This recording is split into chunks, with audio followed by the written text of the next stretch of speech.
Hello, happy days 875 of What's She Up To Now. Sharon Horne-Ellstrom here at your service, documenting the business journey as I transition from the brick and mortar corporate world of business to the online world of business. Spent over a quarter of a century in executive positions, different positions in some of the biggest corporations on the planet and some a big privately held family-owned organization and everything in between, right? Spent several years in several really amazing organizations.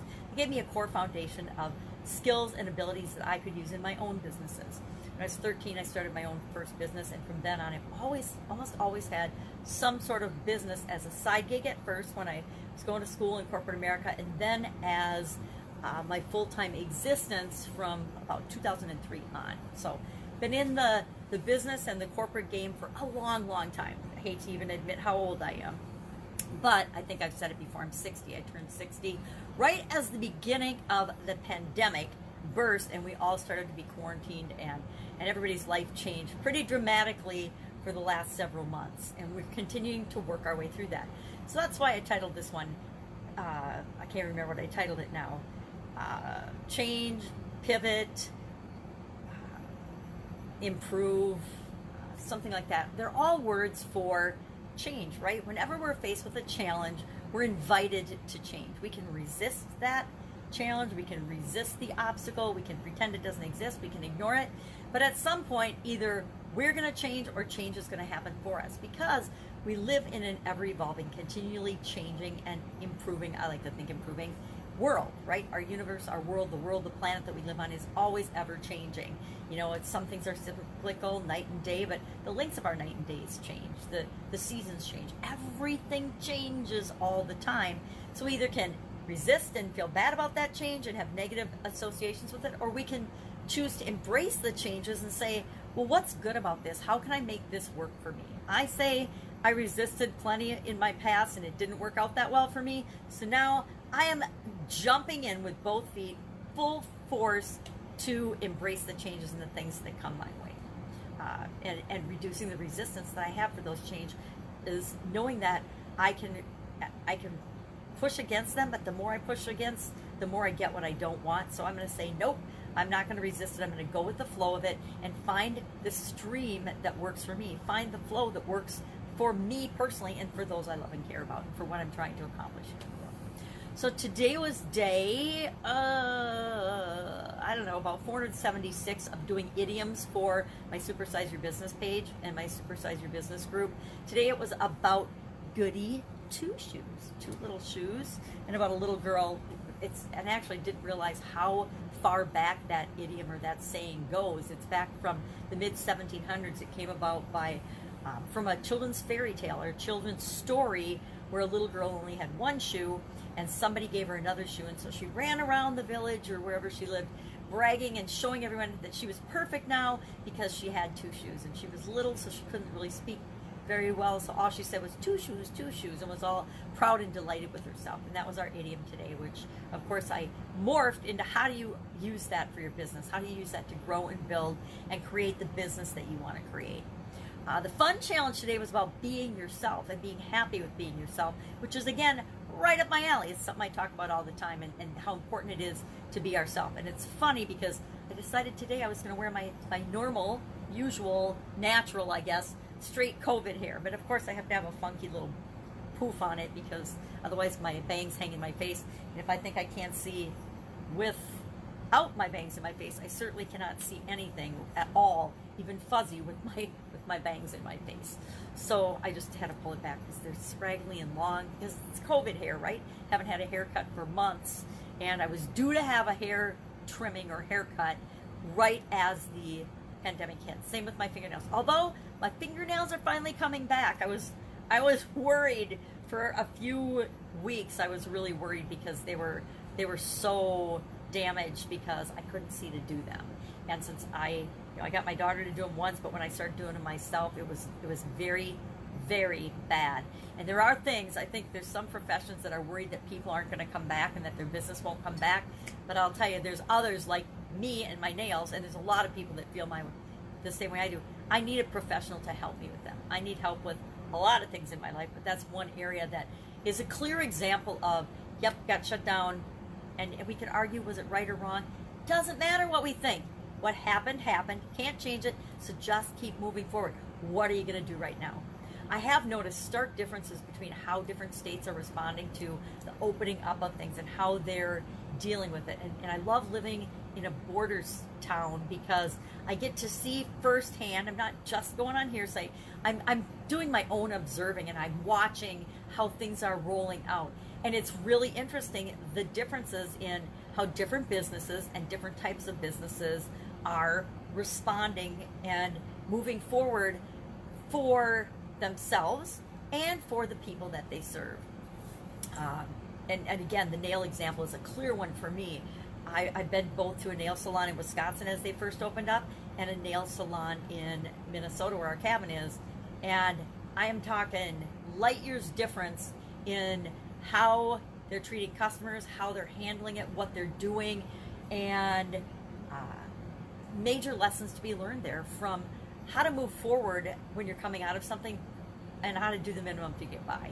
And I guess one salon was doing the minimum to get by, and the other salon, I think, is doing an amazing job. Now, maybe they have stricter guidelines or something, but from an overall sense of, hey, I will come here any day because I feel really safe and confident about how you're doing things. And I am a person that is, immune compromised, let's say. I've had lots of health challenges in my life, and so I know that it's my responsibility to be more careful and to be more cognizant of what I'm doing moving forward, always, right? And COVID or not, these are things that we should have been doing all along, a lot of them. And maybe not masks and maybe not all the dividers and things, but as far as, hey, stay home when you're sick, stay home when you don't feel good. I was guilty of that in my career, early on in my corporate career. I had the work ethic and the belief that unless you're on your deathbed or in the hospital, you showed up for work every day and you showed up on time, not late. And you were there and you gave it your all, the best of your ability every single day. And that, I went to work sometimes when there is no way in heck I should have been there, right? Because that was the values and the beliefs I grew up with, that, hey, you go no matter what. Nowadays, with technology and everything, guess what? You can still get a lot accomplished from home even if you're not feeling well. Unless, of course, you're so sick that you're out and flat out on the couch or in the bathroom or whatever. So I've definitely learned some major lessons that I should have been doing better personally, as well as I will continue to do moving forward. I'm working on the Get Up and Go Challenge. Today was day 21, and I decided today, which is part of why I was thinking about change and changing your mind and moving in different directions. I decided today it's a 40-day challenge. I was challenged to do a 40-day personal challenge, and I'm like, well, if I'm going to do it personally, I'm going to do it with other people. And so I decided, okay, I've been doing the Get Up and Go Challenge. I've done it. I did it for the whole month of April, which is 30 days. So for me, 40 days isn't really much of a stretch, right? Pretty easy. If I've already done something for 30 days, I know I can do it for 40 days. So I decided I'm going to do the Get Up and Go Challenge for 40 days. Now today, I was just going through my third time through what I teach people is the SOAP model, and it's to clean up our act, which is, I think, apropos, given we got COVID and everything going on. And again, people have turned this into a political thing, and it's not. It is something. It is a disease. It doesn't matter what we compare it to. It's up to each and every one of us to take 100% responsibility for ourselves, our health, the health of those we love and care about, and do what's right for us in this situation and any situation. So I just went through the third time. I picked there's 7 areas of our life. I guess I can grab this and share it. There's 7 areas of our life that we always need to be paying attention to, right? In some way, shape, or form. Sometimes they'll get more attention than others. Other times we need to give them more attention because we're having a particular high level of challenge or struggle with this area of our life. So there's physical, mental, emotional, spiritual, financial, relationships, and contribution. And I've gone through, I did physical first because I am of the mind that if your body and your physical well-being isn't such that you have enough energy to live your life, you're hosed, because it's the foundation of everything. We need energy to create anything in any other area of our life, right? So I picked physical first. Then I did financial. I went through the SOAP model, financial, because I know that that's the number one thing on, 85% of the population's mind right now, right, is I've got this struggle or that struggle or this has changed or something else is going on or I'm having to totally retool my factory or whatever your personal situation. Finances have been impacted for a lot of people, and it's the small minority that they've been impacted in an incredibly positive way, and it's the majority that have been impacted in a negative way. So the second time through, we did financial. What do you do about your finances using the SOAP model? And then today I just finished, what do you do through the SOAP model for relationships? And I picked my relationship with myself because I've been ignoring it, right? Sometimes I work on it, sometimes I don't, and I want to be more consistent about that. So I committed to doing the rest of this book, or this whole book again, as my continuous improvement for progress, to make progress toward my relationship with myself. And guess what?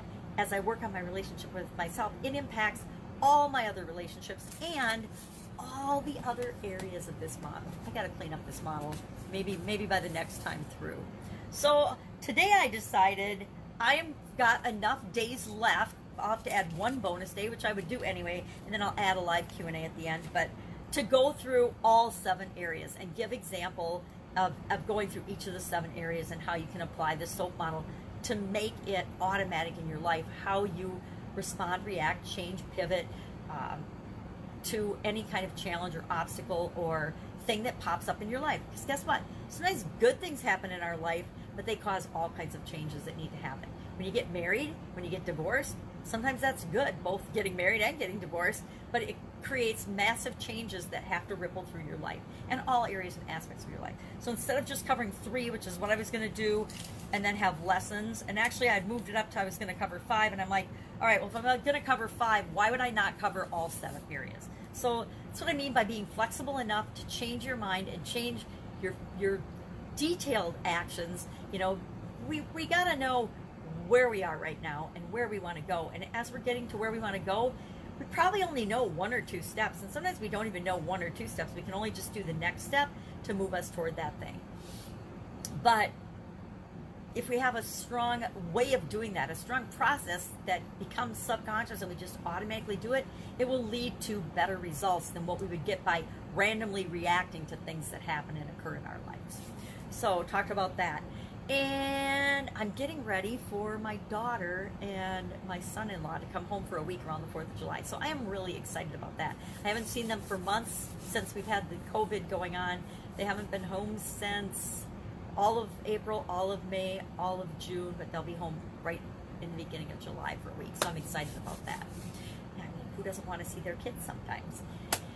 All right, that's it. That's all I've got today. That's what I'm working on in my online businesses. From I'm out of my offline businesses now and just focusing on online and how we do that transition and helping other people to do the same. Not that they have to make an entire transition, but how they can add a component of the online world and how important that is. I've been saying it for 2 or 3 years now, but COVID is kind of like a gift of proving to offline businesses, people that don't have an intentional online presence, the importance of being able to shift and move and flow with whatever happens in your life. So I'm continuing to work with them. If you have a question about anything, even if I don't know the answer, hit me up in the comments below and I will help hook you up with the person that does, because nobody should feel stuck and like they don't know what to do. Because guess what? We always really know what to do. Sometimes we just need people to remind us that we know what to do. Have an awesome day, and I will, of course, be with you tomorrow.